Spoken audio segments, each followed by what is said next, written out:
Hello everybody, my name is Craig Bennett and I'm the founder and owner of TechViewsNope, and today I'm going to answer a really quick question with a somewhat detailed answer. And today's question is what is a firewall and where did it come from as far as the name?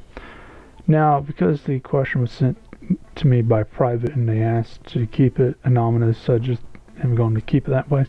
But the question does sum up to that, and I fear a lot of people have the exact same question, since you might hear about on the news or some other places, but no one really seems to actually explain it, when it's very basic. But anyways, let's go and jump into a quick personal advertisement, and then let's actually talk about what is a firewall and what it can do for you and how important it is. Thank you for sticking around during this quick personal advertisement, and if you want to help us out at TechViewsNope in the TechViewsNope YouTube channel, then there are several easy and quick ways to do it. First off, there is a fan fund on the YouTube channel itself. I'm not really going to talk too much about it. It's kind of a new feature, but if you want to check it out, then go ahead and click the top TechViewsNope icon, and also that will take you to our channel itself where you can check out our other videos, subscribe, and you can also share our stuff. So if you want to help us out, the easiest and the quickest way to do it is simply just by subscribing, liking, commenting, and also more importantly sharing the videos, and just turn off the ad block as you're watching the videos and make sure the advertisements are allowed to go up. Now, other ways that you can help us out is on the bottom left. You can click on the PayPal button, and that will take you to our PayPal donation link where you can donate a one-time fee for the PayPal. On the right side is the Patreon, and that's a monthly thing. So if you want to donate monthly, then you can go there. In the middle is the Disney, which owns Maker Studio, and if you have a YouTube channel and want to get partnered up, then you can click that, and if you get accepted, then whatever Maker would get out of the cut, I actually get a little bit of that, and you still get to keep whatever revenue as before. But it also helps me out because whatever Maker Studio would get, I would get a little bit of that each and every time, and it helps me build up enough money to get labs and stuff rolling on. But anyways, let's take you back to whatever video that this is, and hopefully you enjoy it. Welcome back. So let's start out with where did the name Firewall came from? A lot of people, even in IT, doesn't really know this, and this is kind of like one of those, that's neat, but it really doesn't do anything. And there's a saying for this, by the way. Taiwan, or Taiwan, however you want to say it, TWAIN, and it's technology without an important name. So yeah, but basically Firewall, the name of it came from an actual thing called a firewall, not in a car. It goes back even further than in architecture. Back in the day, and still today, they still use it today, but back in the day it was more prevalent. You had a wall between the houses, and I might get some of this wrong, and basically its only purpose was to prevent fires from spreading from one house to another, or help slow it down so it was under control. That way the entire village doesn't burn down. And it's more easier to manage whatever disaster it was, and that's very, very important when it comes to this. So in cyber, it's kind of the same way, where in this, it's one side be the fire and the other side is you, and you're safe as long as that firewall does its job. Well, with cyber, you have all nasties outside, viruses, hackers, even good and obviously a lot of bad things, but as long as that firewall does its job, yours should be fine. So that's very important to realize. So as far as firewalls, you can easily configure yours to allow or deny things. But one thing I want to mention before we jump into ours is the stronger the firewall is, the less you can do with it. Because keep in mind, what firewalls do at the end of the day is they keep computers, even being microwaves, fridges, your phone, tablets, your actual, what you recognize computer being laptop, desktop, servers, which is basically a desktop, routers, yada yada yada, from talking in certain ways. That's all they do. But you need to know how to configure it to allow or deny things and to figure out what's going on, and that way you can help protect your own system easier. And we're going to get into that. We're not going to get too heavy into that though. Now, as far as things goes, I'm going to show you some cool things to start out with. Let's jump into AVAS. And before I jump into here, I want to mention something very, very important. Certain operating systems, they have built-in firewalls. Windows is one of them. And the thing to keep in mind is on these operating systems, whatever is by default, unless you shut off the firewall entirely, whatever by default, it will basically block whatever that you tell it to. So for example, I got AVAS as a firewall, and then we got Windows that has its own firewall.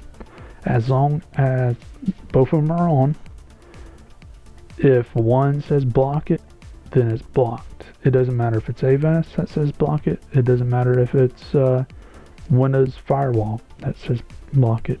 Northern also has firewalls. Many other antiviruses have firewalls. So you need to check with yours before you really jump on that. All Avise have multiple firewalls, not because redundancy is good in this point.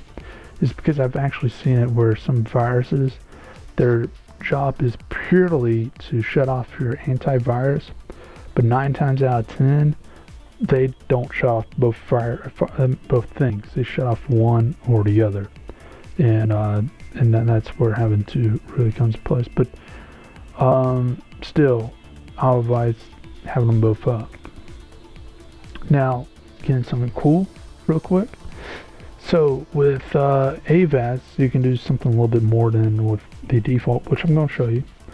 You can go into network connections, like most of them, and you can see what's going on. So let's try to find something that's not internal. Let's go into, and by the way, what you're seeing is the IP address that's related to the protocol type, TCP, UDP. I'm not going into that, speeds and so on. Let's try to find,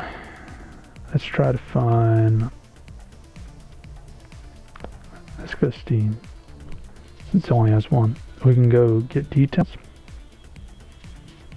and give it a second or two, and it tells me the IP address and the location of the end result, or at least this, and it tells me the region, the city. In fact, let's make this a bit bigger, and that way we don't have to fight with it.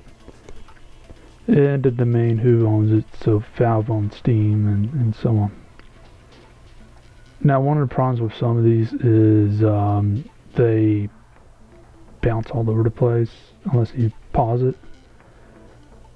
But let's go to Steam and trace it. I guess I could just hit trace. Let's give it a second or two. And what it's doing, it's actually tracing the what is communicated back and forth between computers is known as packages, and it's just tracing where it's going, so you can figure out what's going on. Give it a second or two. This may take a long time, this may not. A second ago it didn't take that long. Let's kill that real quick if we can. If we can't, then we can't. And you can see here it's traced all over here. I did this earlier and it went to the UK, So we can try it again in a second, but you can see that it went from all these places, and then it got to its final destination. And you can see how long it took. And that's very important when it comes into the actual speed. This goes into more advanced security, so I won't worry about that. But this is very important to realize where things are, because here's the thing that a lot of people don't realize. It takes time for any signal of any type to go across, because there is a speed for this. It's basically speed of light, but there is a speed to it. So one thing that you can tell is how far is everything by the how long it takes.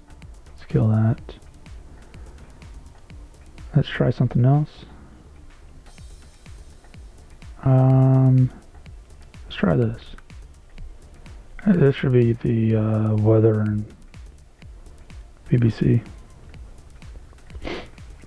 And we can see it goes all the way out to Hong Kong for whatever reason once, and goes back. So you can see that.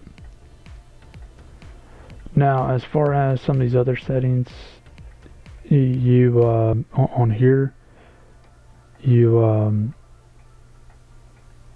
let's try to get to the application roles on that, outside of our own network.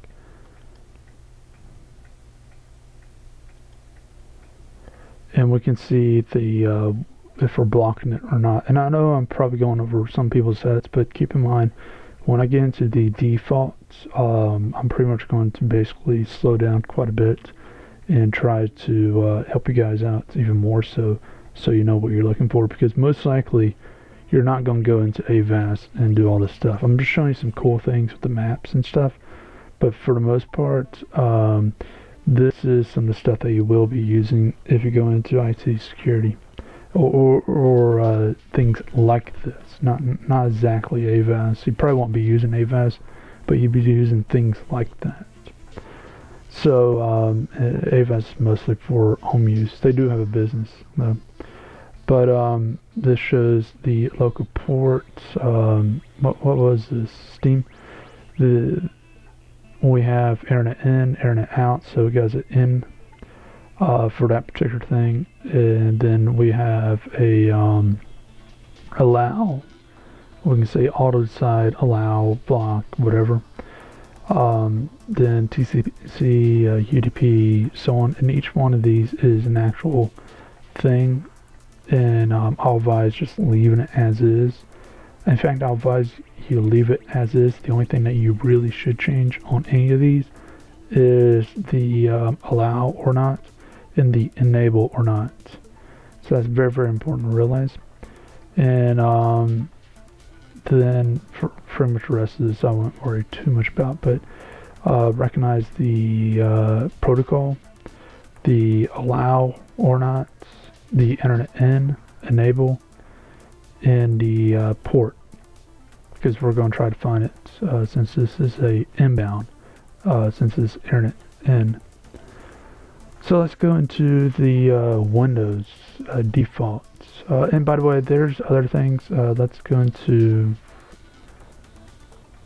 the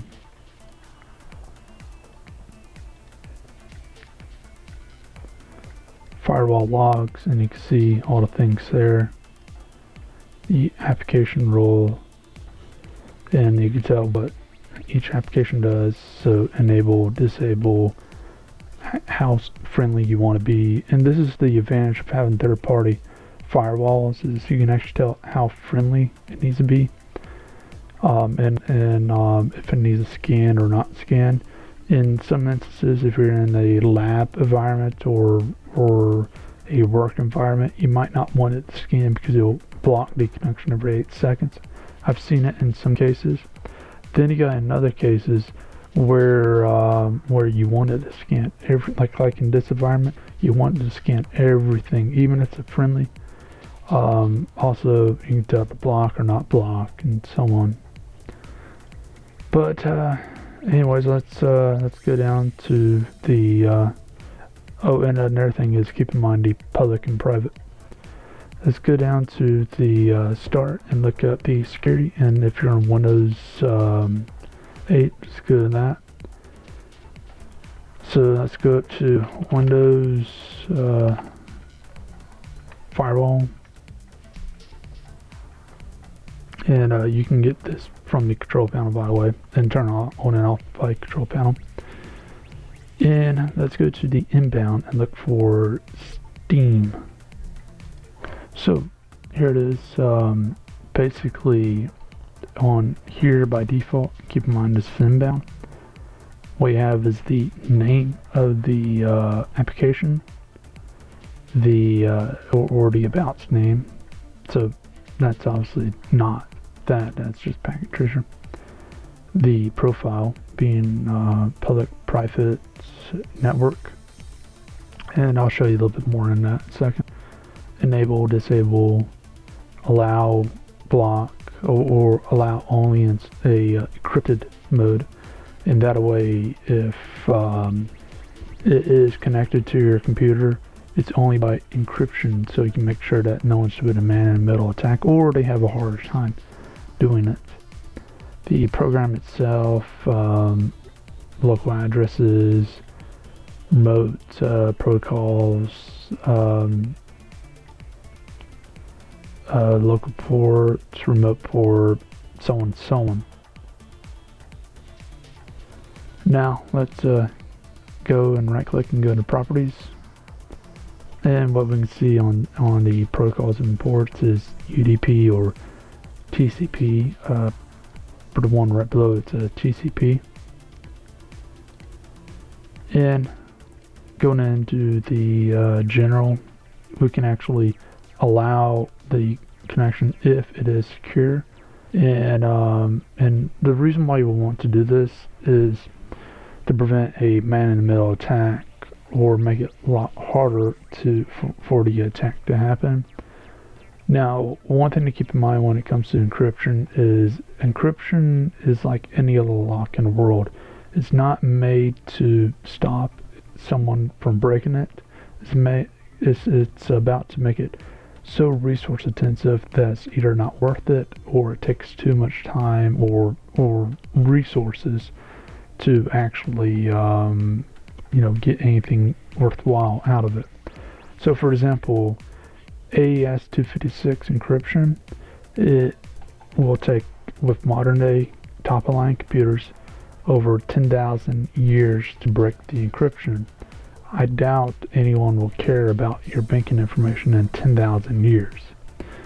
Now, with this being said, it still, yes, it can be encrypted, but is it worth waiting 10,000 years to ensure that you break it? No, not really. So it's kind of like any other lock, where a bike lock is made just so it's long enough for someone to get caught, or that it's just there for show more than less. A bank vault is made to make it so resource intensive in time and other resources that it's just not worth it for many. And then you got things like Fort Knox, which is on a military base, and for those outside of the United States, it's where the United States keeps most of its gold.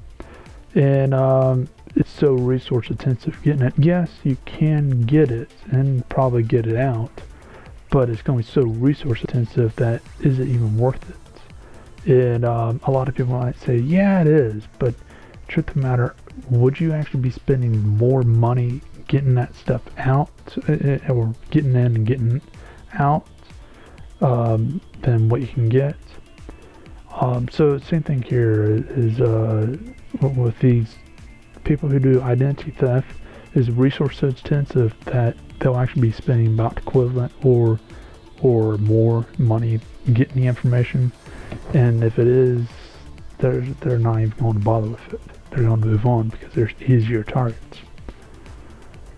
Now, as far as this goes, one thing I'll advise is if you are going to do it, you might as well do require and then allow the for dynamic, and that makes it a bit harder for someone to break through. They can still do it again. So we can allow that. Let's do that real quick, and you can see it changed to secure. Let's change that to block, and you should see it changed it to block there, and change it back to allow, and you can see it's allowed. It's pretty simple. And if we disable it, it's just this will gray out whatever the icon is it is, but it won't really take effect. And we enable it and it allows it, or disable it depending on what you allow. Now, depending on things, you may want to even go to more advanced thing and say what interfaces deals with it, in case if you're in that type of environment. Then you can go into where it says where is it, all. So I want it to only be able on my home network. This private networks, let's switch that right now so you can actually see. Switches to private, public, or domain, or let's do a combination. It does a that number. Let's switch that back, and you see it does that number again, and we can do that. So basically, what this says is what device do you want to interact with, and what private is a trusted network. So like your home network, one that you trust with file sharing, and that's very, very important to note. So if you're home or something like that and you're not worried about hackers being internally of the network, then that'll be considered as private. So trusted, friendly, that's some other names that you might come across. There's others, but public is, as it sounds, it's basically unsecure. You don't know who else is on the network, and we're not, by network we don't mean outside of the Wi-Fi area. We don't mean the internet. We mean, say for example, your computer, your router, and anything that's connected to the router inside of your house. Anything outside, that's a different network all entirely. So with this in mind, if you trust everything, it's private. If you don't, it's public. And domain, we're not even going to get into that because that's more of a business environment.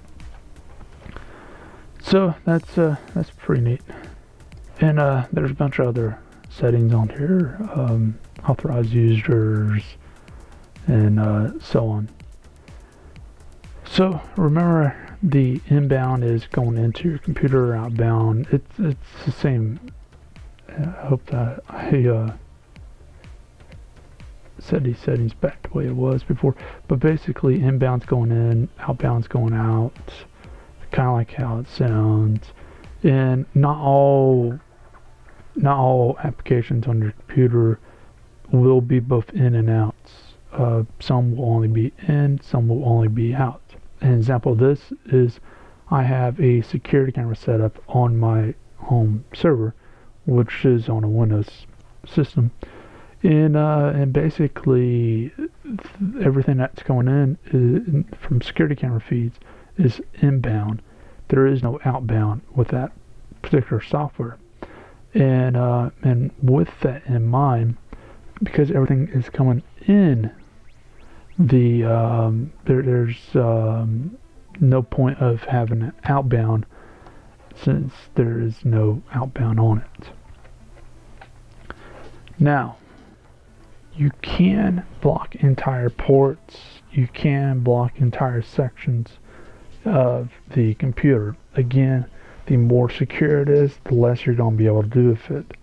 And it's very, very important when you do get a computer is go ahead and take a look at a firewall and see what is there and isn't. And you might as well take a look at it once in a while and see what you like and don't like about it. And it looks like I changed everything back. But basically, again, the more secure you got it, the less you can do with it. And this means that if you got it so secure, you can get to the point where you're not even going to print wirelessly. You're not going to be able to ping out to another computer. You're not even going to be able to do anything. Now, if you are in a type of environment that is secure, in say like a lab or something, you can actually go in to the control panel. It's going to security or system security, firewall. You can go into the change on and off and play around with this, turn them on and off or whatever, and that might answer your question. One thing I've done on previous systems, when say for example my security cameras stopped working for whatever reason, when I was playing around with my stuff and didn't realize what I was doing, I've actually had to turn off some of my firewalls for keep in mind, if it's down for a very short amount of time, unless if you're in a corporate environment. So if you're in a home environment, you have less of a chance of anything horrible happening. But if you're in a open environment or a corporate environment, keep them up. But sometimes you got to take them down or weaken them in order to figure out what is going on and what's keeping their stuff from talking. Games used to be a really horrible thing with this, but since Steam and a few others came out, but mostly Steam, a lot of that's been fixed. They used to be really horrible with that, where they wouldn't communicate out to servers, and even today you still find some of that once in a while, where people have problems with that. And that's what it is their firewall is so secure that it's not allowing things out. Like someone probably ignored something that popped up where it said, hey, do you want to allow this or not? And the person probably ignored it and pressed cancel, and the thing's not allowing it. It's very, very important. It's very important for those pop-ups when they come up. Take a look at them and look at what they're about. Also, it's very, very important. Now again, most operating systems have their own firewalls already pre-built. Take a look at it when you put on your own third-party stuff. Again, I'm saying this one more time. If one blocks it, it's all blocked. So if it's third-party that's blocking it, then it's blocked all across. If it's the default stuff, like for example Windows Firewall, it's all blocked. It doesn't matter which one. One of them is going to do its job and block it if they're doing their job.